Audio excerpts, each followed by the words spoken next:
Hello friends, welcome back to Anithajagan's Kitchen. இன்னைக்கு நம்ம lamb Seekh Kebab எப்படி செய்யறதுன்னு பார்க்கலாம் வாங்க.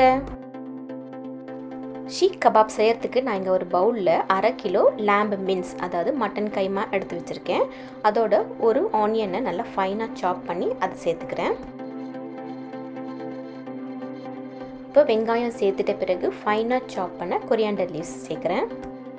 இதோட 1 டேபிள்ஸ்பூன் ஜிஞ்சர் கார்லிக் பேஸ்ட் சேர்த்துக்கோங்க. ஜிஞ்சர் கார்லிக் பேஸ்ட் எப்படி வீட்டிலே செய்யலாம், எப்படி ரொம்ப நாள் ஃப்ரெஷ்ஷாக வச்சுக்கலாம் அப்படின்ற அந்த லிங்க்கை வந்து நான் டிஸ்கிரிப்ஷனில் கொடுக்குறேன், செக் பண்ணிக்கோங்க. இதோட சால்ட் உங்கள் டேஸ்ட்டுக்கு தகுந்த மாதிரி சால்ட் ஆட் பண்ணிவிட்டு 1 டீஸ்பூன் மஞ்சள் பொடி சேர்த்துக்கோங்க. அப்புறம் உங்கள் காரத்துக்கு தகுந்த மாதிரி ரெட் சில்லி பவுடர் சேர்த்துக்கோங்க.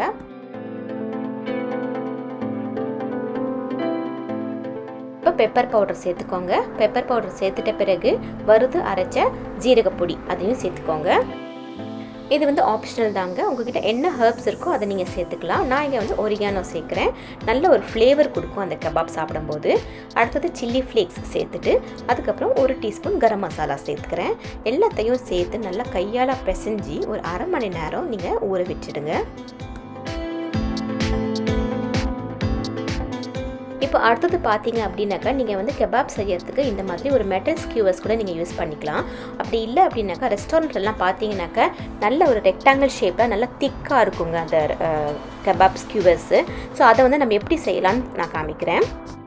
ஸோ இதை செய்யறதுக்கு ஒரு 3 பேம்பு ஸ்கியூவர்ஸை நீங்கள் தண்ணியெலாம் ஒன்றும் ஊற வைக்க வேண்டாம்.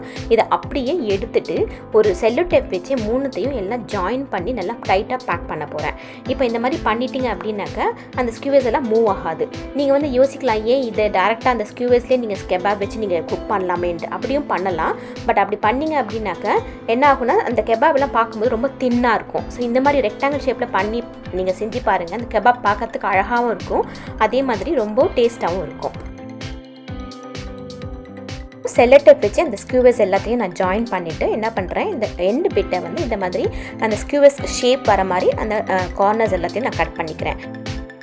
இப்போ நீங்கள் கார்னர்ஸை கட் பண்ணிட்ட பிறகு அலுமினியம் ஃபாயில் ஷீட்டை இந்த மாதிரி நீங்கள் அந்த அளவுக்கு கரெக்டாக கட் பண்ணிவிட்டு உள்ளே அந்த பேம்பு ஸ்கியூவர்ஸ் வச்சு ஃபுல்லாக கவர் பண்ணி ரோல் பண்ணிக்கோங்க.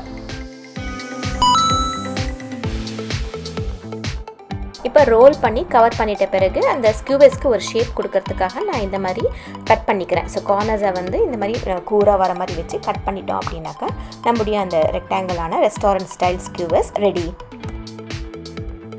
இப்போ இந்த ஷீக் கபாப் தொட்டு சாப்பிட்றதுக்கு நான் ஒரு டர்க்கிஷ் டிப் சாஸ் நான் செஞ்சு காமிக்கிறேன். இது ரொம்ப ஈஸிங்க. அதுக்கு நான் இங்கே ஒரு பவுலில் ஒரு 1/4 கப்பு தயிர் அதாவது யோகர்ட் எடுத்து வச்சுக்கிறேன். இப்போ இந்த தயிரோட ஒரு 3 to 4 டேபிள் ஸ்பூன் மேயனைஸ் நான் இங்கே சேர்த்துக்கிறேன். அதுக்கப்புறம் உங்கள் டேஸ்ட்டுக்கு தகுந்த மாதிரி சால்ட் சேர்த்துக்கோங்க.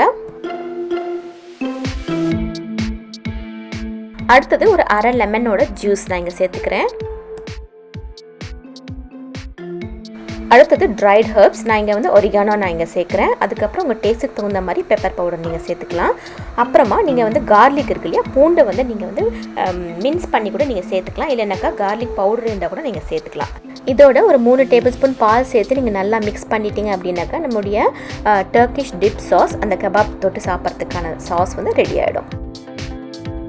அடுத்த சாஸ் பார்த்தீங்க அப்படின்னாக்கா மின்ட் கொரியாண்டர் சட்னி. அது எப்படி ஈஸியாக செய்யுதுன்னு பார்க்கலாம். அதுக்கு நான் இங்கே வந்து ஒரு ஜாரில் உங்கள் காரத்துக்கு தகுந்த மாதிரி நீங்கள் வந்து பச்சை மிளகாய் சேர்த்துக்கோங்க. அதுக்கப்புறம் 2 கைப்பிடி புதினா, அப்புறம் 2 கைப்பிடி கொத்தமல்லி சேர்த்துக்கோங்க.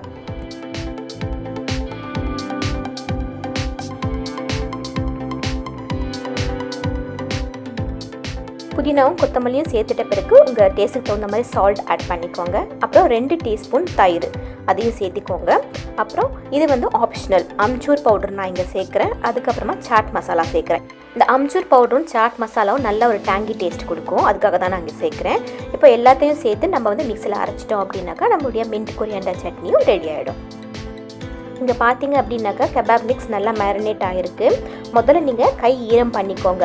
கை ஈரம் பண்ணிவிட்டு நம்ம ஸ்கியூவர்ஸ் எல்லாம் செஞ்சு வச்சோம் இல்லையா, இப்போ நான் செய்கிற மாதிரி எல்லாத்தையும் நீங்கள் செஞ்சுக்கோங்க. நீங்கள் கை ஈரம் பண்ணிங்க அப்படின்னாக்கா அந்த கெபாப் மிக்ஸ் கீழே விழாது, அப்படி இல்லைனாக்கா அது வந்து கீழே விழுந்துகிட்டே இருக்கும். ஸோ இப்போ நான் செய்கிற மாதிரி செஞ்சுக்கோங்க. செஞ்சுட்டு நீங்கள் வந்து கை வந்து கடைசியாக அந்த ஃபிங்கர் இம்ப்ரெஷன்ஸ் வரத்துக்காக, அப்போ அந்த ரெஸ்டாரண்ட்ஸ்லாம் பார்த்தீங்கன்னாக்கா அந்த நல்லா அழகாக இருக்கும் பார்க்குறதுக்கு. ஸோ அந்த மாதிரி வரத்துக்காக நான் இந்த மாதிரி ஃபிங்கர் இம்ப்ரெஷன்ஸ் நான் செஞ்சுட்டு எல்லாத்தையும் செஞ்சு வச்சுக்கிறேன்.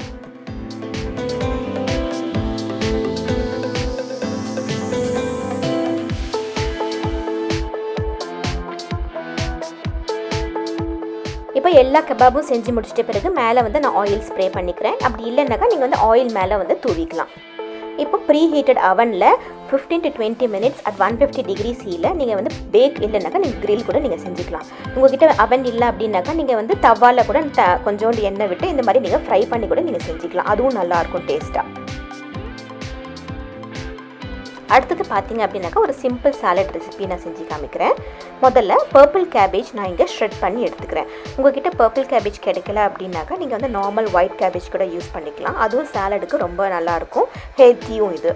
ஸோ இப்போ ஷ்ரெட் பண்ண கேபேஜை ஒரு பவுலில் ஆட் பண்ணிவிட்டு அதுக்கப்புறம் உங்கள்கிட்ட என்ன வெஜிடபிள்ஸ் இருக்கோ சாலட் வெஜிடபிள்ஸ் நீங்கள் யூஸ் பண்ணிக்கலாம். நான் வந்து இங்கே குக்கும்பர் ஆட் பண்ணிக்கிறேன். அப்புறமா சாப்ட் ஆனியன்ஸ், அப்புறம் செரி டொமாட்டோஸ், அப்புறம் அலபினா பெப்பர்ஸ் எல்லாத்தையும் நான் இங்கே ஒரு பவுலில் சேர்த்துக்கிறேன். அடுத்தது இந்த சாலடுக்கு நான் வந்து லேம்ஸ் லெட்யூஸ் நான் யூஸ் பண்ணிக்கிறேன். உங்கள்கிட்ட என்ன லெட்யூஸ் கிடைக்குதோ நீங்கள் வந்து அதை சேர்த்துக்கலாம். ஸோ எல்லாத்தையும் நான் இங்கே இந்த பவுலில் சேர்த்து வச்சுக்கிறேன். அடுத்தது அரை லெமனோட ஜூஸ் நான் இங்கே சேர்த்துக்கிறேன். இப்போ லெமன் ஜூஸ் ஆட் பண்ணிட்ட பிறகு உங்கள் டேஸ்ட்டுக்கு தகுந்த மாதிரி சால்ட் அண்ட் பெப்பர் ஆட் பண்ணிக்கோங்க. அப்புறமா ஒரு டீஸ்பூன் போல் ஆலிவ் ஆயில் சேர்த்துட்டு எல்லாத்தையும் நல்லா மிக்ஸ் பண்ணிட்டோம் அப்படின்னாக்கா நம்முடைய சாலடும் ரெடி ஆகிடும். இப்போ இதெல்லாம் எதுக்கு நான் இங்கே செய்கிறேன் அப்படின்னாக்கா நீங்கள் டர்க்கிஷ் ரெஸ்டாரண்ட் போனீங்க அப்படின்னாக்கா அவங்களோட மெனுவில் கிரில்டு கெபாப் டர்க்கிஷ் பிளாட்டர்னு ஒன்று இருக்குது. அது வந்து இந்த மாதிரி தான் சாலடு, சாஸு, அப்புறமா கிரில்டு கெபாப், ஷீக் கபாப், ஷீஷ் கபாப் எல்லாமே வச்சுருப்பாங்க. ஸோ அதை தான் இங்கே நான் ட்ரை பண்ணியிருக்கேன். ஸோ ரொம்ப நல்லா வந்தது, நீங்களும் ட்ரை பண்ணி பாருங்கள். இப்போ இந்த ஷீக் கபாப் பாருங்கள் நல்லா பர்ஃபெக்டாக குக் ஆகிட்டுருக்கு. நீங்கள் அந்த ஸ்கியூவர்ஸ்லேருந்து அப்படியே நீங்கள் ஈஸியாக ரிமூவ் பண்ணிடலாம். இப்போ நல்லா சாஃப்டாக நல்ல டேஸ்டியாக நல்லாவே குக் ஆகிட்டுருக்கு. இதை வந்து நீங்கள் ஷவர்மா அப்படி இல்லைனாக்கா ஸ்டார்டர் இந்த மாதிரி சாலட் சாஸ்லாம் வச்சு கூட நீங்கள் சர்வ் பண்ணலாம். Thanks for watching. Like and subscribe. Remember to hit that bell button to get notified.